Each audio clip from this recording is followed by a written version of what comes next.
Hello, everybody. The LCS is back after a long wait and some discussions between them and Riot Games. We finally are starting to get some, games back, and I wanted to start doing a weekly power rankings, so I figured what better time to start than today, game one.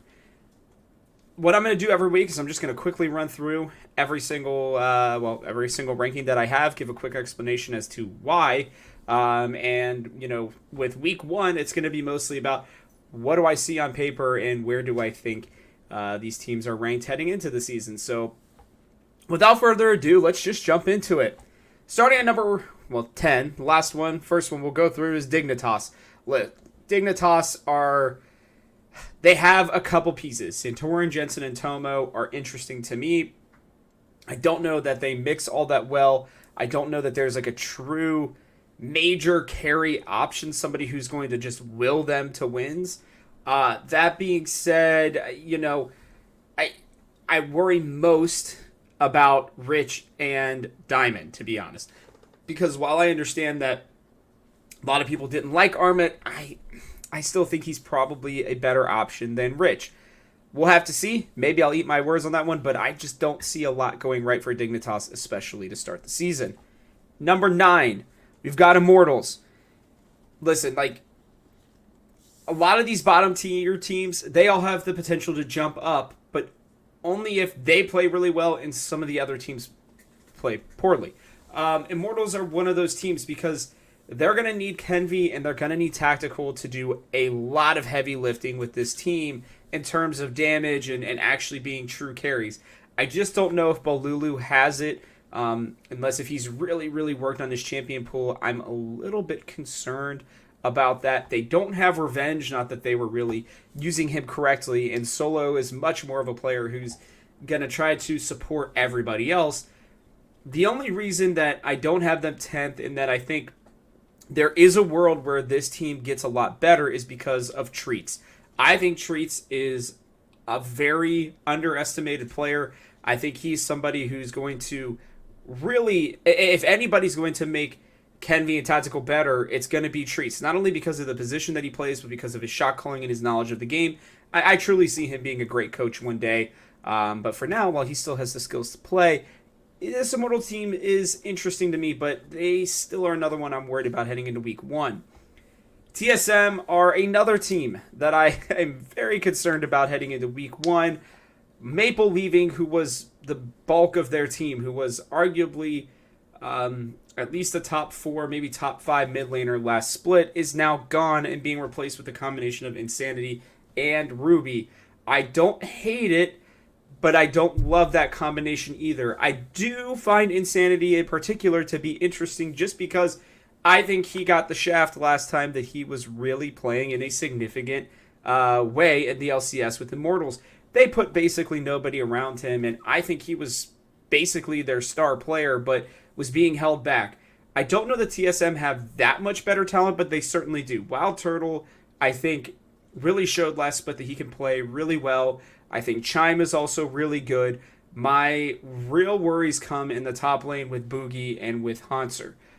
We don't know what Hanser is going to be. We only got a very, very brief look at him before we're heading into the summer split. He hasn't been in the LCS in a while either, so maybe he'll be like Wild Turtle where he comes back, all invigorated and playing really well. I think that'd be great for TSM, and that would allow him to actually be an upgrade over Solo. But that being said, I think Boogie's going to be the interesting one to watch here. Maple's not going to be able to cover for his mistakes. Insanity's going to have to try to do that, and I don't think Insanity is the same level as Maple, so we'll have to see with TSM heading into this one.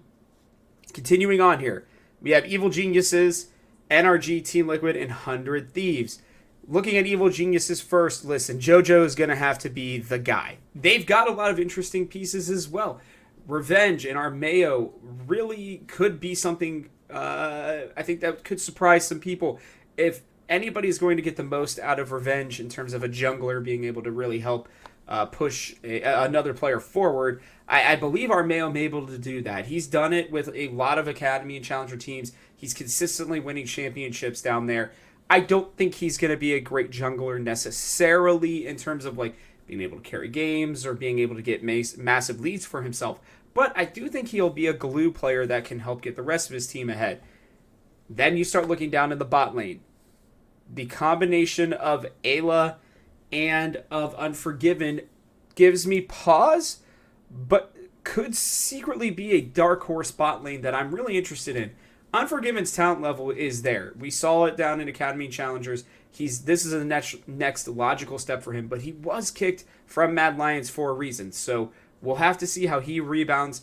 This is probably my team to watch of the bottom 4 teams in terms of one that I think could make a very big jump forward. Now we head into NRG, formerly CLG, RIP, we will miss you. This team, I think, got better, and it was really hard for me to keep them out of the top 5 because I believe that Dokla is underrated, Contrax is underrated, Palafox is definitely underrated. He had easily his best split ever last split, and he was just very good. Getting the combination of FBI and Ignar is one that could really change things for this team. If FBI can find his top 3 form instead of top 5 form, they get immensely better because Luger had flashes but could never consistently be near the top. Instead, he was consistently near the bottom. That's why they let him go. Ignar has also in the past been a top 3 support pretty consistently, but his more recent LCS looks have not been nearly as good. So I'm really interested to see what they end up with here, but I think this team is they're going to make waves. They're going to do some stuff. Team Liquid, listen, this team could be first, this team could be last. It really just depends on if they can come together and if all the questions surrounding literally every single player on the team can be answered. Can Stelmet stop getting picked off? Can Pioshik be a world champion as he was literally like 7 months ago, I guess? Can Harry and Jan take that next step that we hope for and expect out of younger players? And can Core JJ be the guy that brings it all together? The only change they made was coaching change, and I do think that could be beneficial to them. I'm really interested to see what happens next. All right, number 4 here, 100 Thieves. Listen, like Quid is somebody who is definitely going to have a lot of questions. I don't know that he's going to be better than Bjergsen, especially right away. And there's been a lot less praise surrounding him. So I think they're going to have to play through Doublelift again, but I don't know if that's the worst thing. They also went and picked up Someday, who, as much as I personally like Tenacity, I think Someday's going to be a better player for this team. This is my top 5 teams, the one I'm most worried about, though. If Quid does not play well, they're going to have to play through Doublelift in a pretty significant way again. And that's a style that worked for a little while, but then once it was really figured out, once people really understood that, like, hey, they're really just going to play through Doublelift and we can focus that lane, things got pretty bad for 100 Thieves during playoffs. So I'm pretty worried about this team, but we'll see. Moving on to our top 3, here we've got Golden Guardians, FlyQuest, and Cloud9. Everybody's favorite story was Golden Guardians last year, and I think that they looked honestly really good, especially at different points, during MSI. Taking a game off of BLG, I think, was not an accident. They played really well, and it was just weird that Cloud9 kind of just had their number, while everybody else not struggled, but didn't look as clean against them. The whole crew is back. I think River and Gory are going to be in MVP discussions this year, especially Gory. He's going to have more comfort. He's not missing the first two games or whatever because of visa issues and everything. He's not traveling and then just jumping into the team after having never played with them before. He's now had plenty of time. He's going to come in, and I really like the look of this team. I still worry a little bit about the bot lane, specifically with Stixxay. I think that he might be the one that holds them back potentially a little bit, but I don't mind them keeping everybody together to just see what happens. Putting FlyQuest here was more out of respect to Cloud9 than it is to my actual real feelings with FlyQuest. I think FlyQuest, they're going to have a little bit of a bumpy start just because of, putting Vulcan in. It's a new opinion. It's a new play style. Like, it's with newer players, right? Specifically with Vikla, right? But I think eventually this team should be, at least on paper, the most talented team in the LCS. They are stacked from top to bottom. I was doing my player rankings, and they had a player at 1 or 2, maybe 3, just depending on your opinion, in nearly every single position. They are very strong. I think Prince is going to pop off, and I think Vulcan is going to make this team damn near unbeatable, if I'm being honest. So you're going to have to be watching them. I know I'm excited to watch them.